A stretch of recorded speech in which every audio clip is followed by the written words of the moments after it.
Imagina un mundo dividido en dos grandes escenarios. Mientras los soldados españoles escribían su leyenda en los campos de batalla de Europa, enfrentándose en feroces combates desde Ceriñola hasta Empel, al otro lado del océano, otros compatriotas firmaban una de las mayores hazañas de la historia, la conquista de América. En apenas 50 años, España no solo había descubierto y explorado un continente 20 veces más grande que la península ibérica, sino que también lo había conquistado y poblado, derrotando a dos grandes imperios y completando el mapa del mundo conocido. Pero hay una verdad sorprendente: los tercios españoles, esa invencible infantería de Europa, jamás pisó tierras americanas. Aunque parece que estas dos historias están profundamente conectadas, en realidad son dos epopeyas diferentes.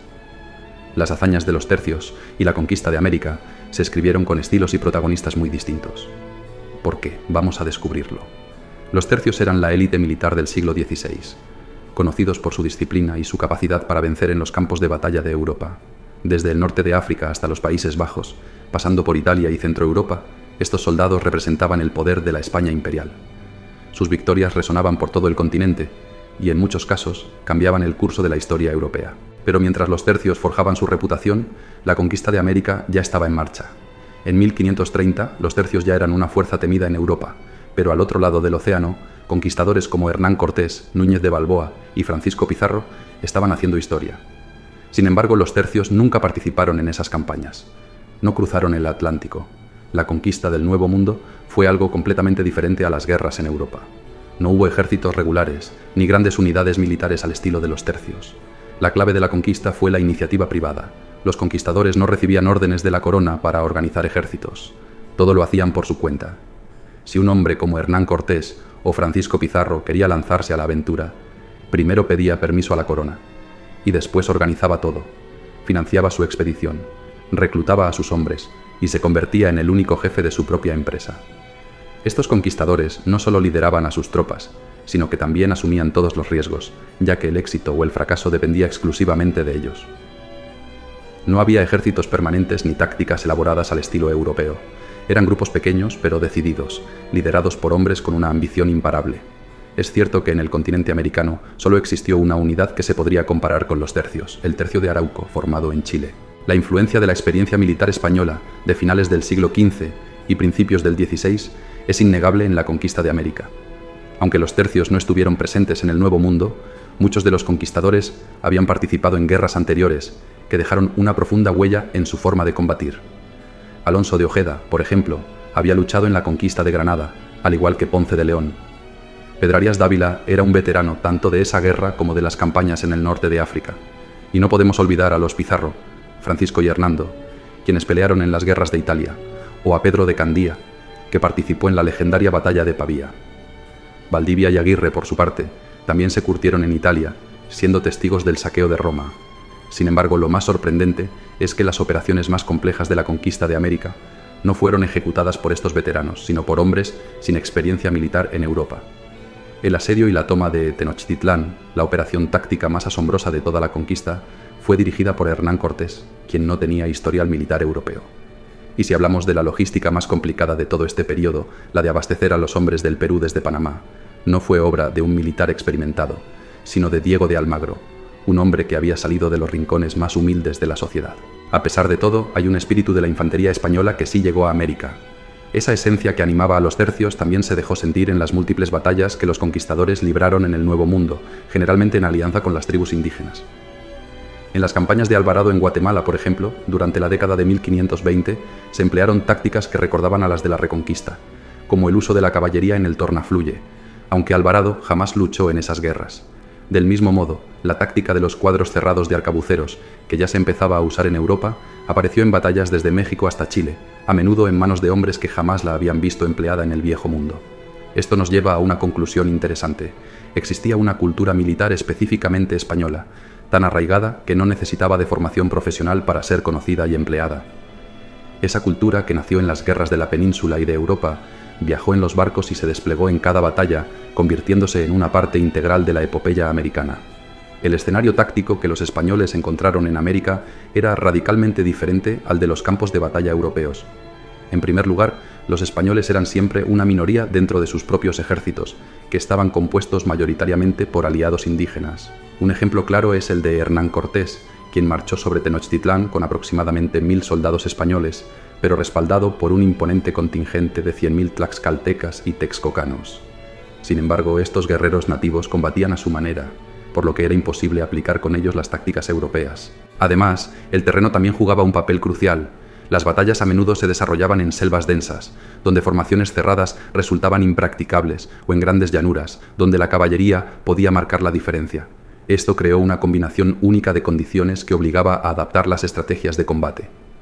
Un ejemplo fascinante de esta adaptación es la campaña chilena de Valdivia y Aguirre, posiblemente los conquistadores mejor preparados militarmente, gracias a su experiencia en Europa. La conquista de Chile, que comenzó en 1540, fue la última gran empresa de esta naturaleza en el continente. Los hombres que la acometieron habían luchado en batallas tan decisivas como la de Pavía y traían consigo una doctrina militar avanzada. Sin embargo, en Chile carecían tanto de los recursos humanos como técnicos para ponerla en práctica plenamente. Como resultado, sus campañas combinaron una mezcla de tácticas modernas con métodos más rudimentarios.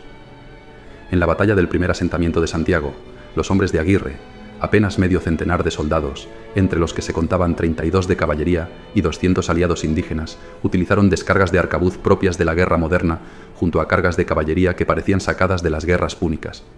Sorprendentemente, en este tipo de enfrentamientos, como en muchos otros a lo largo del continente, la eficacia de la cultura militar española se impuso casi siempre.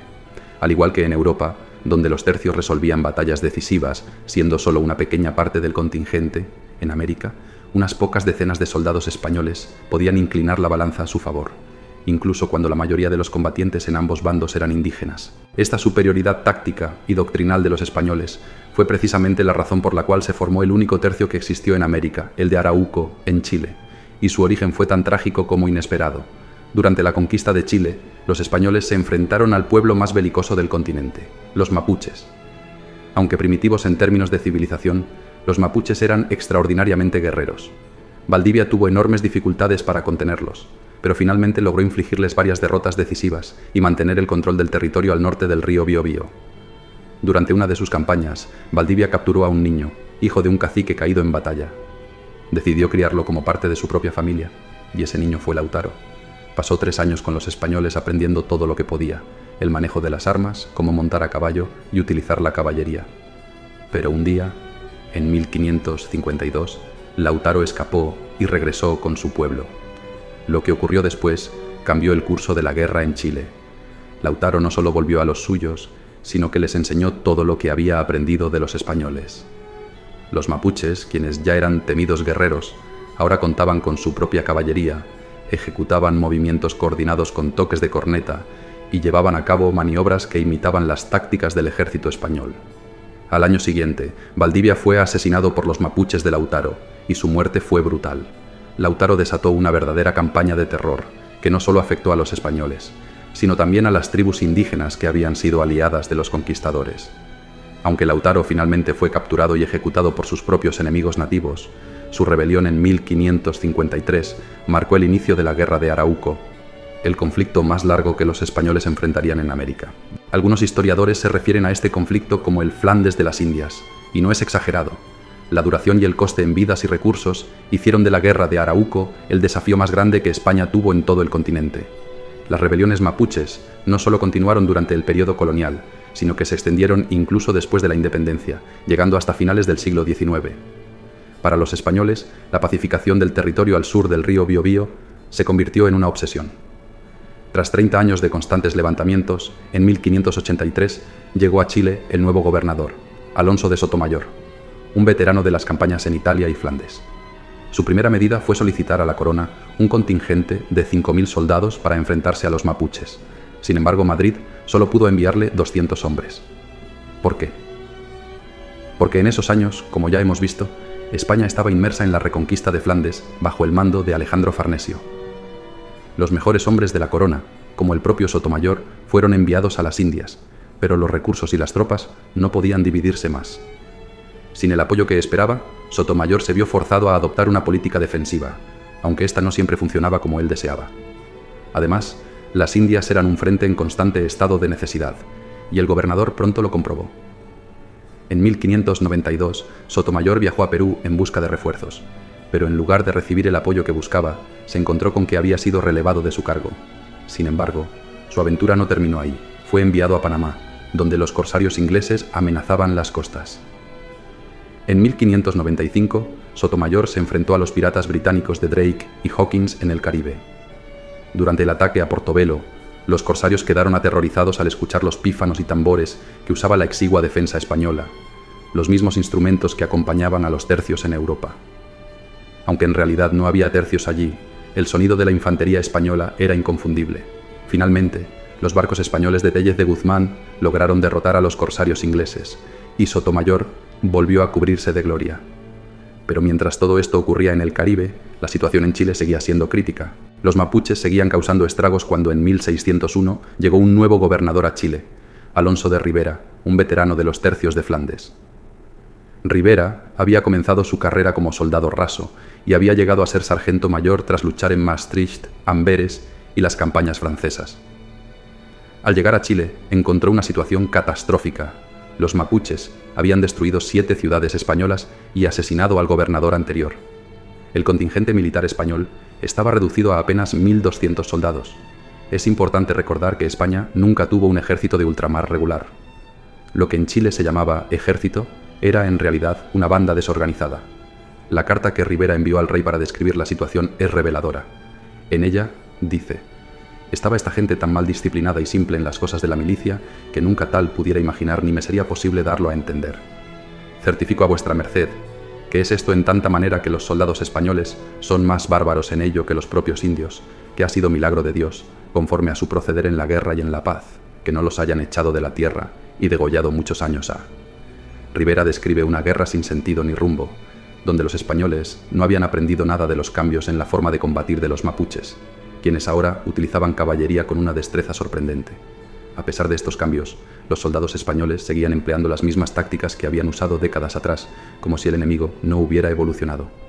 Además, Rivera cuenta que el estado de las tropas y los acuartelamientos era lamentable. Los fortines no eran más que barracones rodeados de empalizadas inútiles, y la vida dentro de los cuarteles era un caos. No había disciplina, y cada soldado actuaba por su cuenta. Cuando las tropas marchaban, lo hacían como buhoneros, desorganizados y dispersos, sin ningún tipo de formación o plan.